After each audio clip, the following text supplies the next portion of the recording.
Welcome to Socializing Security, where every week we have a discussion about security, compliance, and beyond. Our goal is to learn and grow by socializing each week's topic with each other, our guests, and with you. A quick compliance note, this podcast is meant for informational purposes only and should not be considered legal or regulatory advice. We're glad you've joined us, and we hope you'll learn along with us.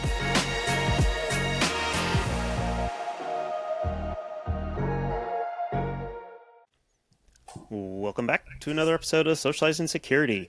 We're here with another RSA special as we work our way through a bunch of really fun interviews that we did while we were both in person at RSA.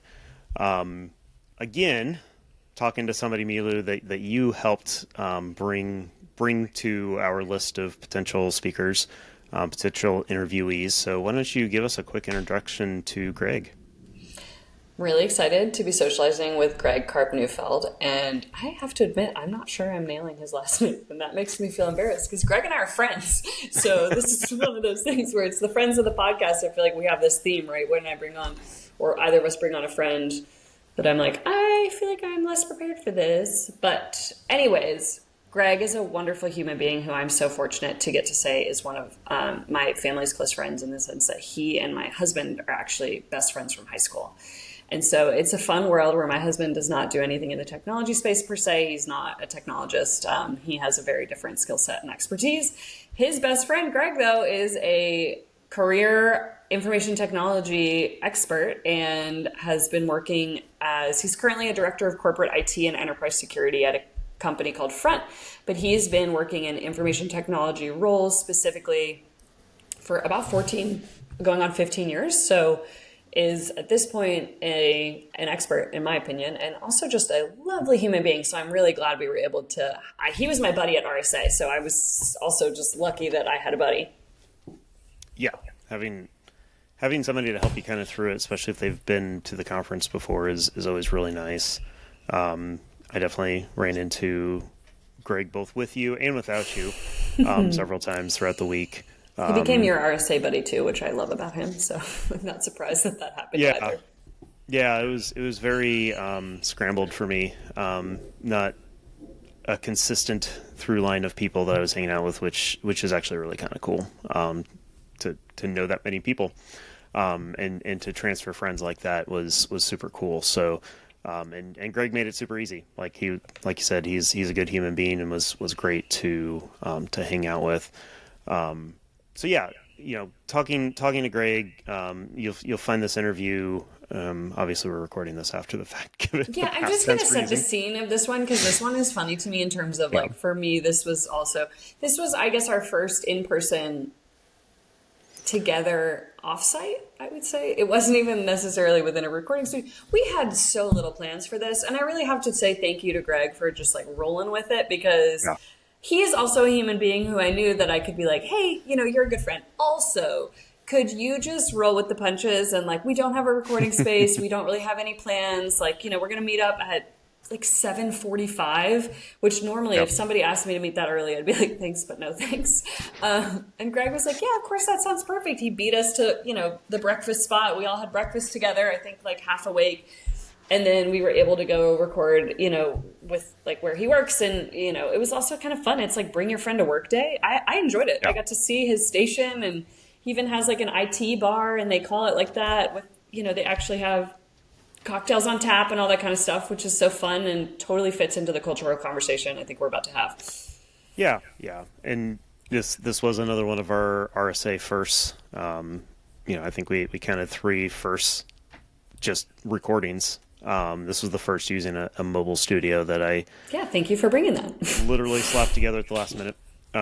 It was a overnight order to get microphones that I could plug into a receiver that I already had, fortunately. So the hardest part was already taken care of. We just needed the equipment to do it. Well, thank you for carrying that equipment because the setup was it was quite heavy. So you committed comments for the rest of the day. Yeah.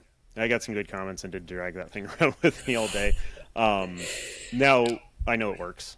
So yeah, that'll be something that hopefully as we do future, this is our second conference together, where we both happen to be in person. So we now know we can do it.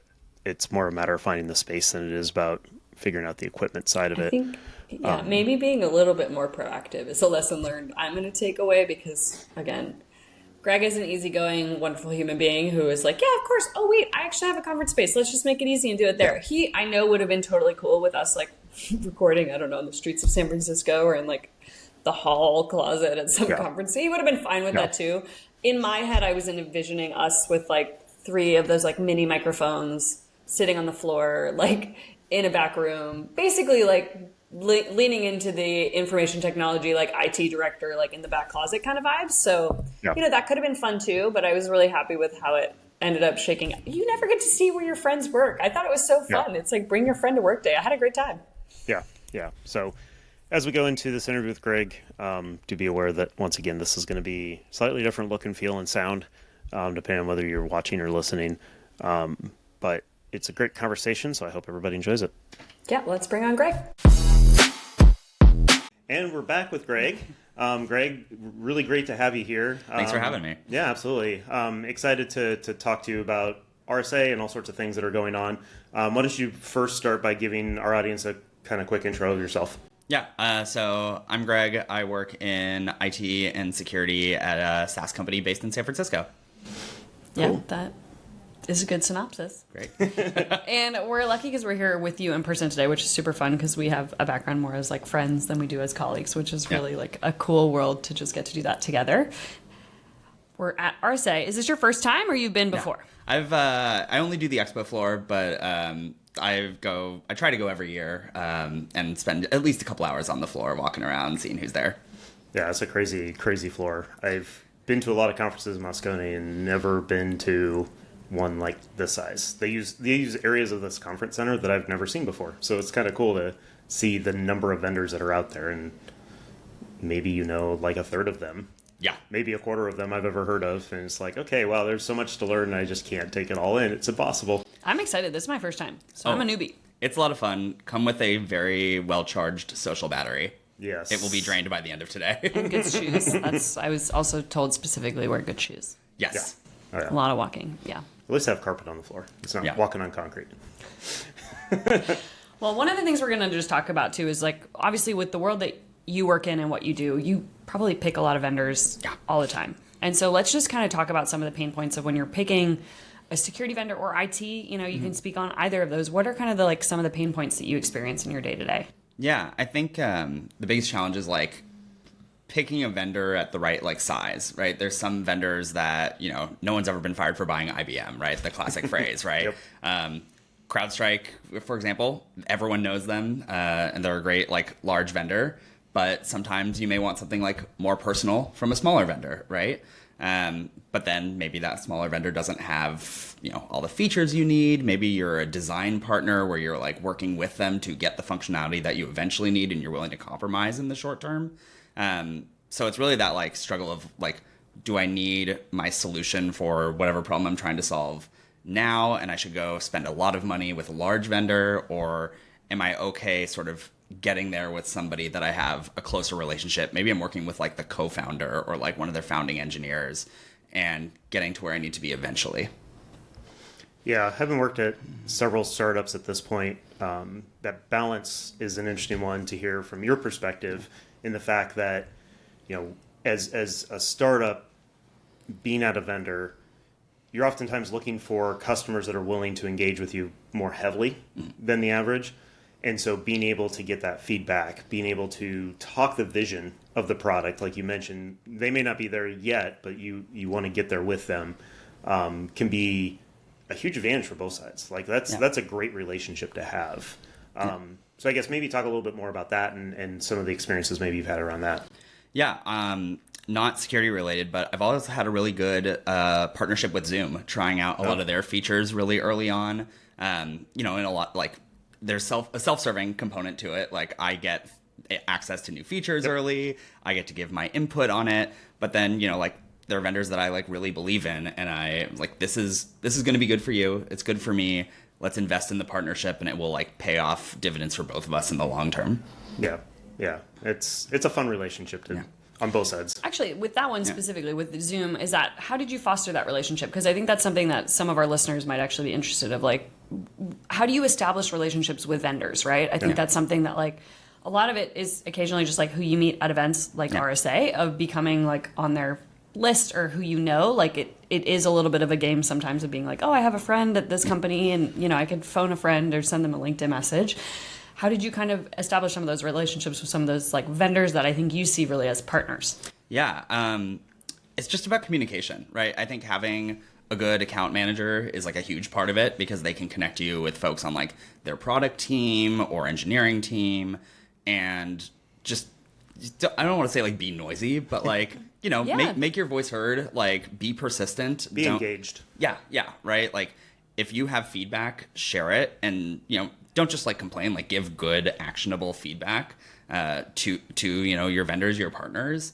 And most of the time they're willing to work with you on that. They're like, oh, that's great, let me pass it to our product team. And oftentimes I'll say like, I'm happy to meet with someone on like product specifically. Like if you have a product manager, sometimes I've met with them at conferences in person, which is great. So then we have that like face-to-face relationship. And just, you know, they've always been really grateful for it. I love this because this is something that I do with auditors. So like in my like compliance world, this is always like a wild thing that my clients don't believe me, where I'm like, I'm friends with auditors. We're like, they can be lovely. And some of them, you know, were even invited to my wedding and stuff like that. So I would say 100% I echo what you're saying of just like reaching out. And I think coming from a place of curiosity about being like, hey, like, especially too, sometimes, you know, the like customer and vendor relationship can be one of frustration too, especially if the service isn't meeting all of your expectations. Of coming in from like a, hey, I do have this point of like contention that I'm struggling with, but instead of being like, this is just like criticism, it's coming in from being like, hey, I'm struggling with this, and I wonder too, are some of your other customers also struggling with this? And maybe is this something that like I could kind of help? I did that with one of the larger GRC providers that like with OneTrust, when they were like really new, I was one of the first customers, and like I still to this day am really, really close with some of the salespeople that were working there, because I was the one who was like, hey, as a compliance officer, like I'm struggling with this. I'm like, if I'm having this issue, like I would rather the whole product get better for like everybody, so that we're all leveled up. And I think they were like, that was a novel approach. And Brian, I don't know if you have feedback in that with your background of like, it's refreshing, I hope. Oh yeah, that's been my experiences, specifically in the product, IT product side of things. Like product managers, some are better than others. It's individual situations, but most of them love talking to customers, because that is where they get the information of, does this thing work or not? I saw a little bit on the floor yesterday during the opening hours. They were, you know, somebody came up and they're like, yeah, I really like your interface, but this thing and this thing, like, could you raise this thing up so it shows up in the dashboard instead of me having to click into it? And one of the product managers was there and was like, oh yeah, I really like that idea. I'll take a note on that. We'll take a look at that. So getting that real world feedback, hearing from actual customers, we really, as startups, we really like that kind of relationship. And I've been lucky that I've been at companies that want to foster that with customers. They want to have that close relationship and make customers influencers to an extent. Yeah, and I think like the interesting piece about that is like all these security tools, all these IT tools, like nothing is like one size fits all. Every company is different. Our needs may be different from every other customer that like this vendor has. And, you know, I can empathize that they have to build a product that like supports the masses and not just, you know, the Fringe. One or two off. Yeah, exactly. Cases, Thank you. And, but, you know, having those relationships, I think, helps when like, hey, let's like try to find a solution to this problem. You know, we have a unique security need, or like we want to build this like very custom workflow for like a DLP rule.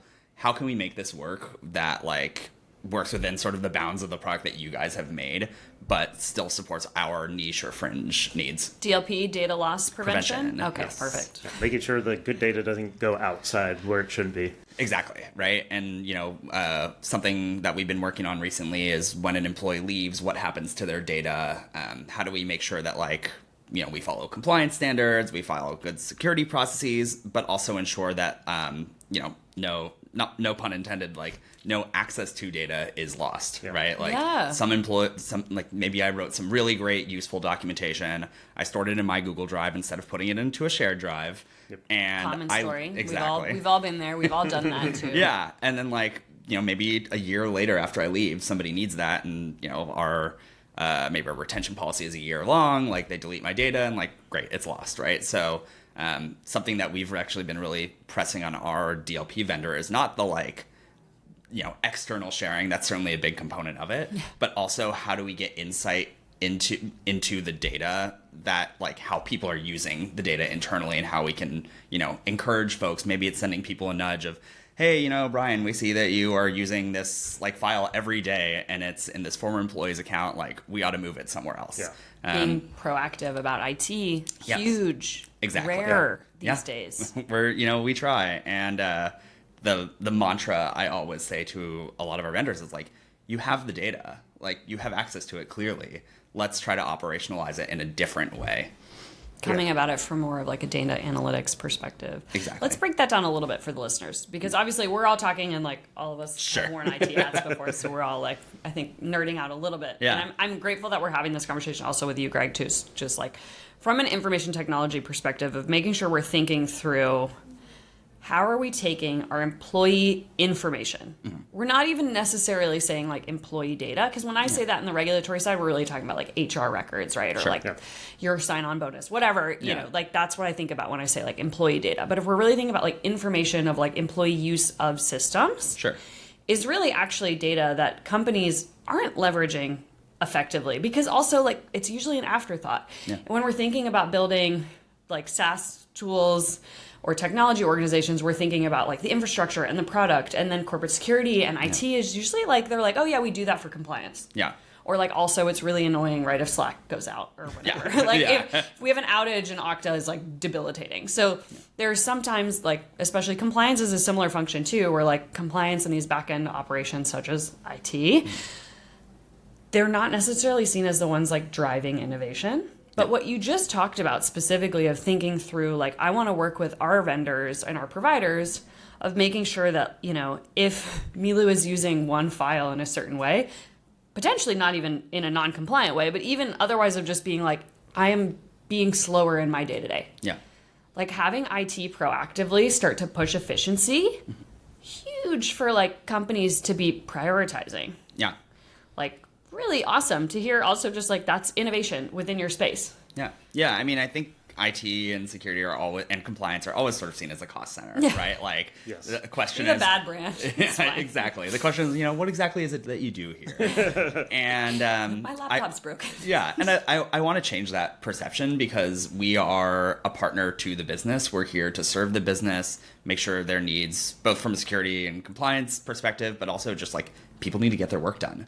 And I am really passionate about like making sure that IT is seen as a partner, not like an enemy or a cop or a bad guy, you know, like that. Speaking my language. Exactly, right? And I think, you know, I can be more successful in the security initiatives that I need to do. Like say I need to go, you know, implement like a 5-minute or 2-minute screen lock timeout that like people would not enjoy, and you know, or some security change that would be like vastly unpopular.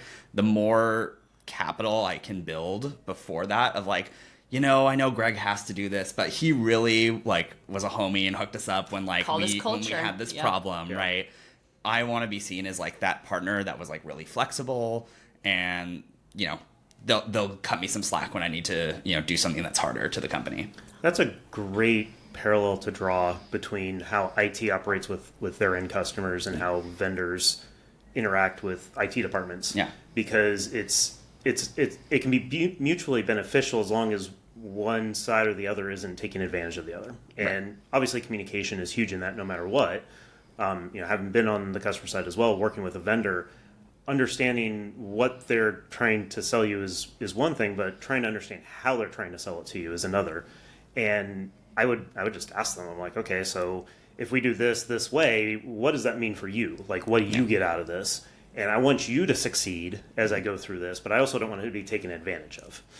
And again, like you said, it's very similar in the IT to end user relationship there. I'm being very open about, okay, I have to implement this policy and you're probably not going to be happy with it, but here's why. Let me explain the why so that you can at least understand that there's a good reason behind doing this. We're not just doing it for the sake of doing it.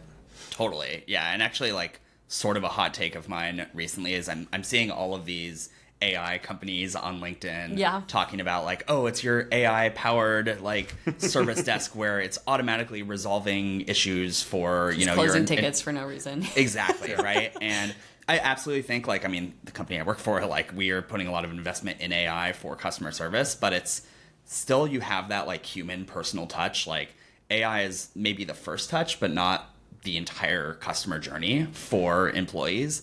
And one of the reasons I think, especially for IT, that I find it to be so important is I want people to like know the names of the people on my help desk, Yes. right? Like I don't want, I would actually prefer a ticket, you know, to be resolved in like an hour instead of like 30 seconds. Yeah. If I can have someone come to me and be like, well, you know, like Milou was like really great. She helped me with this problem. That builds like trust with IT and the organization. Yes. And rather than be like, oh, the bot like gave me access to this, you know, Slack or whatever, right? Like that's great. I don't think like the real delta of having to wait like, you know, instantaneous with AI versus like, you know, 30 minutes to an hour. My team has a really good first response time.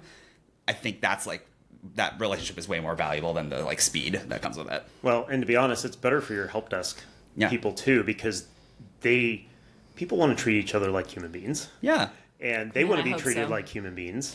And so it's a better relation. It's better to have that relationship for both sides. Again, it's mutually beneficial to have that, I'm not going to rush you off the phone type of situation, because it sucks as a help desk person to be like, okay, I got to get you off the phone as quickly as possible. Okay, goodbye. Yeah.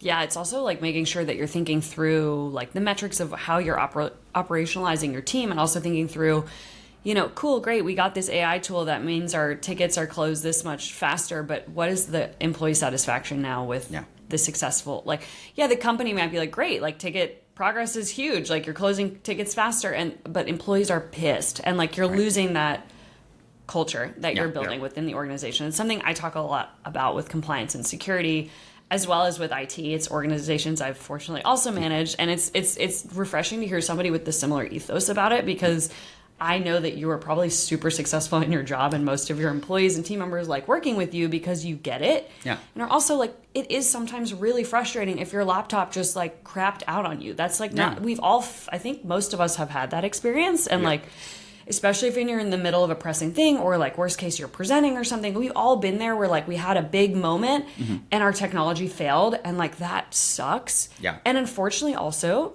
IT, customer success individuals usually are the ones that just feel the brunt of like the frustration, which also like isn't super fun. It's not like it's compliance is the same thing. Like nobody wants to be in an audit. Like, you know, it's making sure that you're building that positive rapport with everybody within the organization, so that they're like, IT is a team player. Yeah. We love IT. Also, if I have to reach out to IT, it's not like, ugh, I have to call IT. It's like, oh my God, great, I get to chat with Greg. Right. Like, his team is awesome. And like, okay, this is annoying, but like, I'm going to go like establish those relationships, and like, you know, have, maybe the ticket's going to take a little bit longer, but my day might have actually like improved. Yeah. So it's really nice to hear you say that with the culture side, because that's something that I've preached for any organization I work with. Like, if compliance, security, IT don't have a positive culture, and it's not part of like the change within the organization, it's not going to be successful. Yeah, exactly. Like even this as recent as this morning,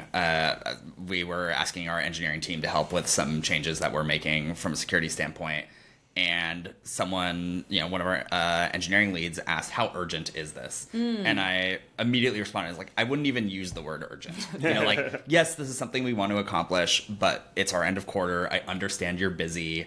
Like, if you can do it within the next month, that would be awesome. But we're here to work with you. We're flexible. And just sometimes, like, reinforcing that message is really valuable. Because, you know, it's not, I mean, some things certainly are urgent, but this one's like, we want to get it done, but we also know you have like really valuable work we don't want to take you away from, and at the same time. Yeah. I will say one of the things I also kind of want to talk through, especially with your background and everything, of like, when you're thinking about building a successful like IT organization, what are the things that you're looking for within your team members? Because I don't know how large your team is. And you don't have to share that. But if thinking through, because again, IT also can be, I know there's some gold standard that basically says 19 employees to one IT person. I've never worked for a company that does that. Yeah. I've always seen IT be way too lean. And I think with the use case of like AI tools, unfortunately, they're like, oh, well, we're spending more on technology, so like fewer IT folks. And I'm like, oh, I don't know if that's the place. But of thinking through what is some of the skill sets you're looking for in people that you might be hiring within an IT organization. If somebody's like, hey, I want to get into technology and I want to be an IT support person, what do you look for? Yeah, great question. I mean, certainly there's like a technical component, right? Like you have to know how to troubleshoot a Mac or like have to know how to like manage Okta or something like that.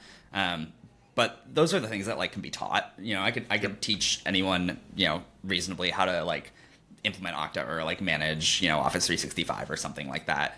But it's really the like cultural, social, like how they interact with other people is like so valuable.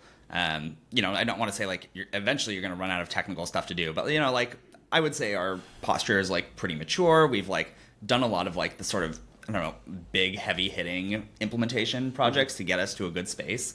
And now it's more nuanced, right? Like maybe we have to make a certain security configuration change, which requires like socializing that with people, or you know, I've been telling my team recently, I really want us to focus more on like enablement, right? We have all these collaboration tools, like I mentioned Google Shared Drives, like how are we enabling people and like teaching them and reminding them to use it?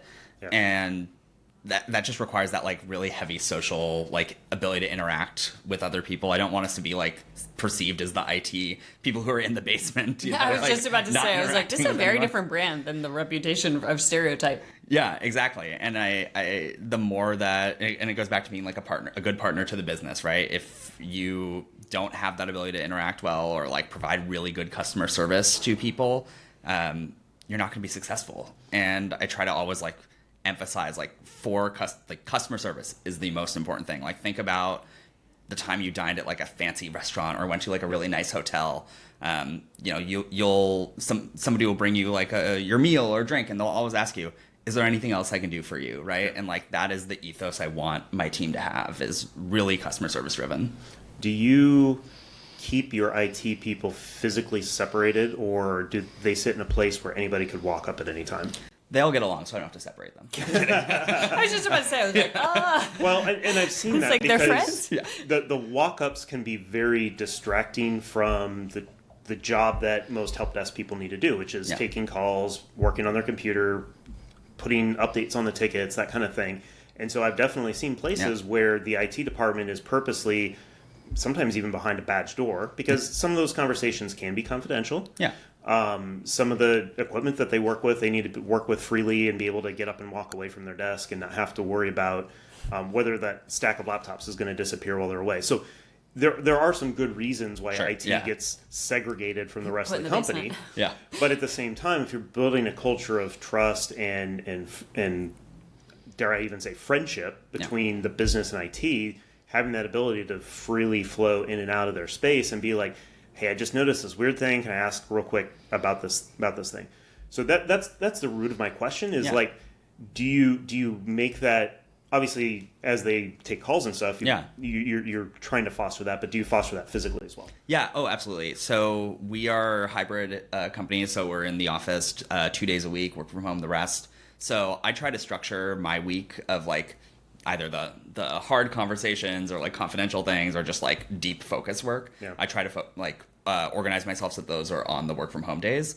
Yeah. I still certainly align a lot of work to do when I'm in the office, but I try to make it the work that is like okay to be interrupted.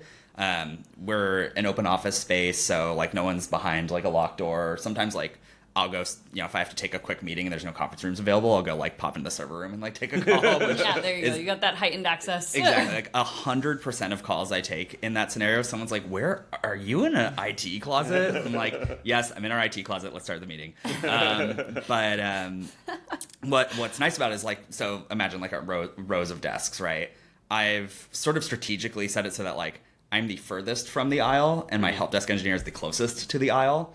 And she's, you know, fine being interrupted, right? Like we don't mind walk-ups, right? Yeah. But it's nice that like she's sort of the first person that people can walk up to. They'd have to like pass two other people to get to me, which is, you know, intentional. Yeah. But we've also sort of strategically set up like an IT walk-up bar, right? So I mean, bar insofar as like we have whiskey and we try I love to we it. try Yeah, to we invite pointed people. it out. Like, It looks lovely. yeah. I mean, that's like a big social aspect. Like later in the day, we might be like, hey, come on by, like and just socialize with us. Yeah, have a shot while I'm fixing your laptop type of thing. Exactly, right. But also the bar in the sense that like we have buckets of chargers and like USB dongles and mice and keyboards, and like those are the kind of assets that like I'm not worried about if somebody like takes. Like we follow the sort of trust system. I hope that you're not going to take 10 mice home like take one every single day, and we'd start to notice that. But if you need a charger, just like come grab one, right? Yeah. You forgot yours at home. We like somehow ended up with like such a surplus that I'm like,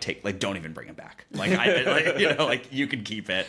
Don't even need the checkout system. You're like, we're good. Yeah. So I think it's actually been helpful to have us out in the open because like we don't get as many tickets for like accessories because people just walk up and grab them. Efficiency. But yeah, exactly. But it also, allows us to socialize with people, which I think is actually really valuable. Yeah, it's something we like to do here on our podcast, socializing security. But I also think of just, again, it goes back into the culture of building in information technology as not just, we're the techies in the back room that don't want to be disturbed, that, like send a ticket or don't bother. Like, and that's, I think, a bit of like an older culture. I think it's shifted dramatically. I'm excited to hear you talking about it just as like, I'm like, yes, 100%. This is what I've been championing in the compliance, security, IT space. 1,000% being like, hey, no, actually, like making sure that there's positive relationships with your internal customers, right, is huge of building in that relationship. And I love the idea of having like walk-up hours. To be fair, when I used to work like in an office, like pre-pandemic, I had to like set restrictions on it because for me, with compliance and sales, I could not do my work if sales just kept being like, oh, hey, about to close a deal, need that SOC 2 report. And it was like, cool, send a ticket. Like, it was like, I had to do the opposite because I was too accessible to them.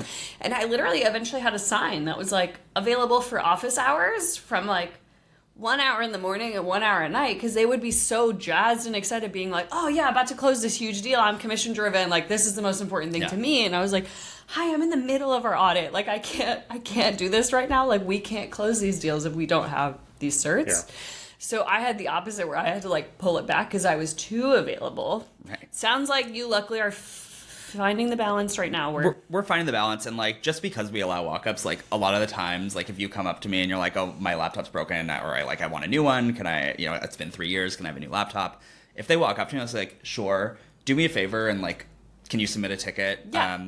For if no other reason, I just want a record of it to demonstrate that my team is doing work. 100%. Going back to like what I was saying about IT being a cost center, like there's always going to be eyes on us. And if we're like super accessible and they're like, well, justify your headcount, and I have no tickets to show for it, like that's not going to be it's going to be a hard conversation. Yeah. So I always try to remind people like, hey, like I'll help you out. Even if I get like a Slack, like someone will Slack me and be like, hey, like, can you add me to like this group or whatever, right?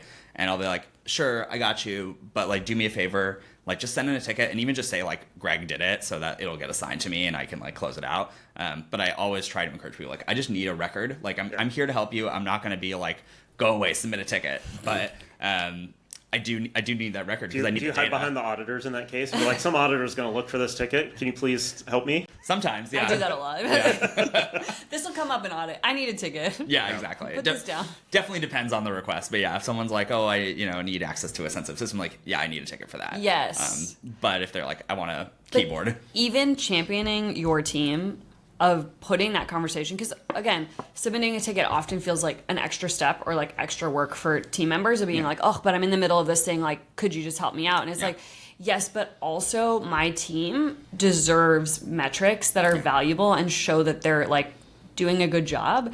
And I think turning the conversation around being like, hey, I know it's annoying, but like you're really doing our team a favor by just like making sure that we have to, then they're like, oh shoot, I really like Greg and I want his team to succeed. Like, I'm going to send my ticket. And then you're again enforcing this behavior of also compliance, which is huge, effective change management, and also just like good data hygiene and building in like good corporate practices. Yeah. So like everybody wins. Totally. But, again, that's a compliance officer speaking. And again, it's about being open and helping people understand why you're asking the things you're asking, because people naturally will want to help at that point. So, all you have to do is let them know that there's a reason why you're asking that kind of thing. Right. Yeah. And I mean, I'm also very fortunate that like we make a customer service product, so everyone sort of gets it, right? Like like our sales team understands that, oh, our customers buy our product because they want better analytics into their support team, right? So it's sort of this implied thing that makes it really easy. Yeah. Well, I'm going to wrap us up. And one, I'm just going to say, Greg, thank you so much for coming. But yes. also just, I love that, like, we just talked about IT. And honestly, I'm not surprised because, like, we need to bring you on at another time and talk about security vendors and how you pick them in Part two. procurement. Because, I think you have a lot of value to add to that conversation as well. But I'm not surprised because given Brian and mine's background, we both, like, have worked in IT and it's an organization we, like, love within companies. And so I'm just grateful to hear your background on it. I hope, our listeners got to just kind of like learn a little bit more about what information technology looks like today, because I do think it's changed a lot even in the last couple of years. Oh, absolutely. That's the beauty of that industry, is that it's always changing. Yeah. It's rapidly changing. It's Job security. well, that and our personalities just keep having to evolve. We have to be way more social now. So. So one of the things we love to just ask all of our guest speakers who come socialize with us on the podcast is, a couple years ago, I had a CTO tell me that he felt like the fight for privacy was dead. Mm-hmm. And now it's the fight for security. I like to just ask all of our guest speakers who come on, like, what are your thoughts on that? Do you think there is still a valuable fight to privacy? Do you think it's really focused on security? Is it both? What do you think?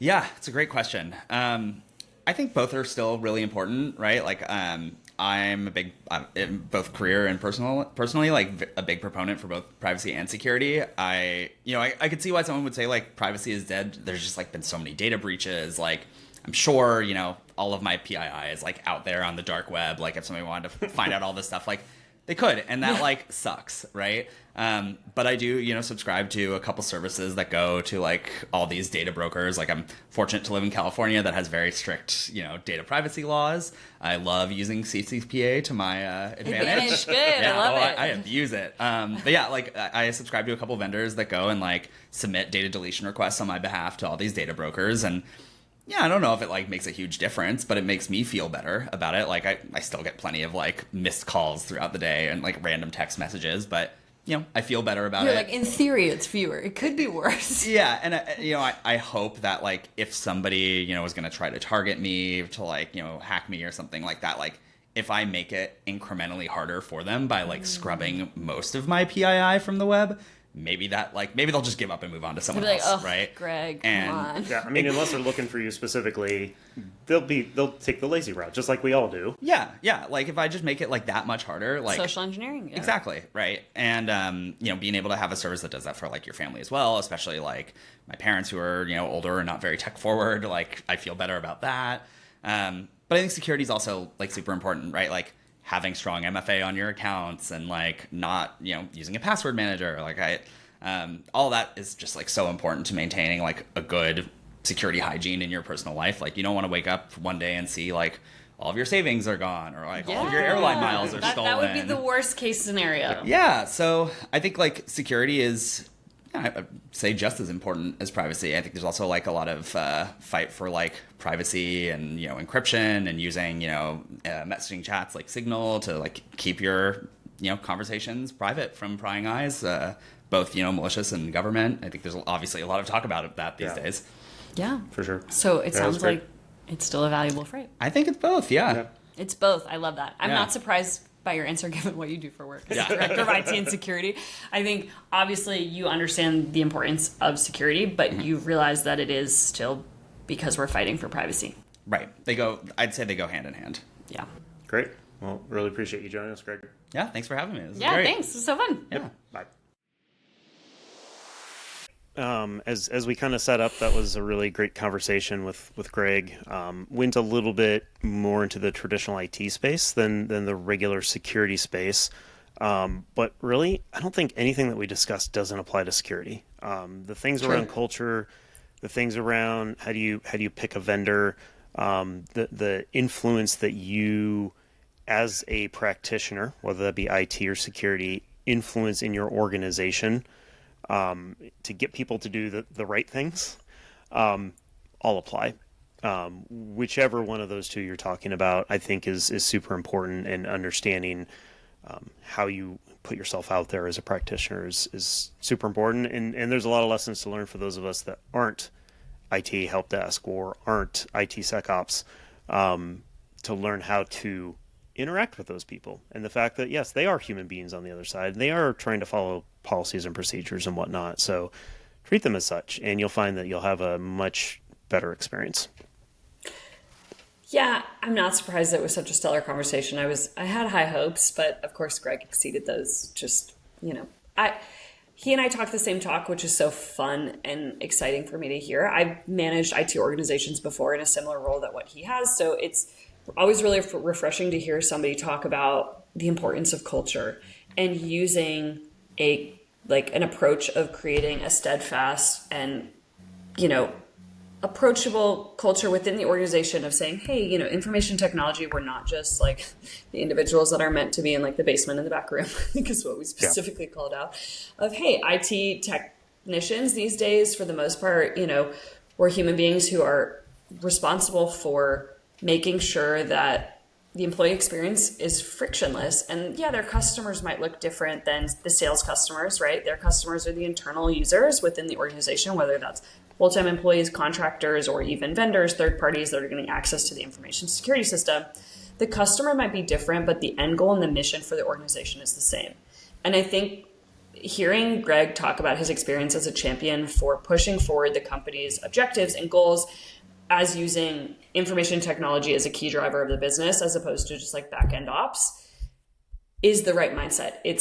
It's absolutely, I've seen it done differently in different organizations. He is on the right path. I will say that I'm biased. I have the same talk and the same spiel, but I will say for more effective change management of pushing organizational change, whether it is suddenly being like, hey, sorry, unfortunately, now we do have to implement multi-factor authentication, or hey, now we're using YubiKeys and we're suddenly using, a different way to authenticate, or hey, your laptop is old and you got a fancy new one, whatever it is, of coming in through that. And sometimes the changes that IT compliance security have to push are really frustrating changes. And so understanding that it's really important to have good grace with your employees, to being like, hey, compliance rocked up and suddenly we have to do this new big thing and it might be annoying, but this is why we're doing it. And, this is how we're going to make it pain-free for you, is absolutely the right approach in terms of building successful change management within an information technology organization. I'm super proud to hear what Greg's been working on, because I'm like, heck yes, keep doing what you're doing. Like, he is fighting the good fight within the technology space. I'm super excited to hear what he's working on. Yeah. And I've seen a lot of those practices in person myself, not having been a help desk person per se, but, one of the questions I asked was based on my own personal experience, which is, IT departments that are put in the basement and purposely kept apart from the rest of the organization versus those that have kind of an open area where people can just saunter into and ask them questions. Obviously not something that I would normally promote as just let them walk in and ask questions anytime. Raise a ticket. Anyway. Yeah. There has to be an understanding that, yes, we still have to control and track things. And you also don't want to distract people from doing heads down work, where sometimes focus is the most important thing. So there's a balance there, and it sounds like he's striking a lot of those balances that I've seen work successfully in the past. I've also worked on projects with our help desk team when I was more on the admin side of things, where we rolled out VDI way back before it even was a term. Virtual VDI, desktop? Virtual desktop infrastructure. So this is a concept where you can connect to your desktop from wherever you are, and that desktop happens to not be on your desk. It happens to be on a server somewhere, usually. And it has a lot of great advantages. And we were very clear and worked very closely with the department that we were rolling it out to and testing it with, to make sure they understand what the advantages were, what the reasons why we were doing this, and what advantages they would gain. And it was all the way to the point of, we're looking at this as a work from home capability. And then, mind you, this is back in the early teens, 20-teens, when that wasn't the norm, pre-pandemic and all that stuff. And it was something that they were all like, that's an interesting concept. I would like to learn more about that. I would like to help you make that a thing. And so being able to promote what you're doing to them in ways that are not just advantageous to the business, but advantageous to the individuals. Because we are, again, all individual human beings. We all have our own unique desires and drivers. So definitely got the vibe from him that's something that he thinks about as well. Yeah, I think for me, for my final thought on this one is just seeing, I think within our industry, within the technology space, IT is often very much thought as like an afterthought, which I always find super frustrating as as somebody who's built organizations and structures for this specifically of coming up with IT is not an afterthought. And if you have that mindset, you're probably behind. I just think Greg is an example of what it looks like to have an innovative leader within information technology, of helping the organization be proactive about it, thinking through effective change management and how to use information technology as also a potential benefit to your organization. Even stuff as simple as being like, hey, we just have cables on, there's an honor system and, people can just grab them at the IT bar. And those are small things that actually as like an employee within an organization would feel really lovely to just being like, shoot, I forgot my charger, and it's not a whole thing, because that's something I think we all have felt and can relate to for the most part, of being like, oh shoot, I forgot that thing that I really needed and I can't do my work without it. To have a team that's just like open, available, responsive to questions, and is also like moving forward some big action items with the buy-in of the company, to being like, hey, again, totally get it, submit a ticket. Also though, like, I hate to be the bother of like, if you didn't get the ticket, could you do it? Because it's helping my team. And it's helping my team with their career progression and their goals and metrics. And then everyone's like, heck yeah, we're on the same team. Like, let's go. And I think of using that as the innovative driver. Again, I'm super biased. I've known Greg for a long time, but for the most part, I'm just so grateful he was able to chat with us. And, again, he's fighting the good fight for IT. He's not in the back office, and he definitely shouldn't be. Yeah. Yeah. My final thought on it was a topic that we kind of touched on a little bit, kind of got diverted from. So, this is another one of those, I wouldn't be shocked if people see and hear Craig on the show again. Would love to talk about kind of vendor selection. And, and it's interesting that the conversation did go more of the, how do you manage internal IT? How do you manage your relationship with the end users in your organization, your fellow teammates, is a lot of the same things I would say apply to vendor management. And Greg kind of touched on that too, where, you're working with human beings on the other side. There are advantages to building relationships with those people. Sure, salespeople come and go. We've all experienced that. I've been a part of that churn as myself, and it happens. But those relationships matter, because those then become the relationships with which you can build trust, and particularly when you're working with a startup vendor, being able to understand how you can influence the product. And that's a topic on its own. I would love to bring Greg back on and discuss is, if you're working with a cybersecurity company that is in their infancy still, or maybe toddler years, how do you take advantage of that? To make it kind of blunt, is how can you make sure the product's going to be what you want in 5 years? How can you make sure that the product's going to be around in 5 years? How can you help them to become more successful and therefore make your choice? And every time you choose a startup, it's a bit of a gamble, because you don't always know where that product's going to be in 5 years.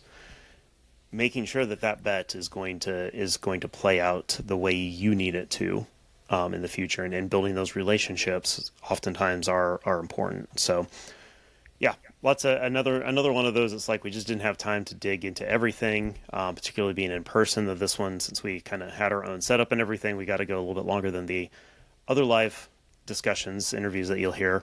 Definitely would like to dig deeper in some of these areas. Yeah, thanks so much to Greg for being our buddy at RSA. Yes. Really appreciate the time and sharing his thoughts with us, ultimately with all of you as well. But we did learn along with you, so we appreciate you joining us on that journey, and look forward to talking to you in the next episode. Take care, everybody. Bye. Thank you for joining us for another episode of Socializing Security. We hope you learned a thing or two with us. If you'd like to continue socializing with us on this topic or have feedback, we'd love to hear from you on LinkedIn or social media. Just search for Socializing Security. or you can email us at info@socializingsecurity.com. Until next time, stay social and stay secure.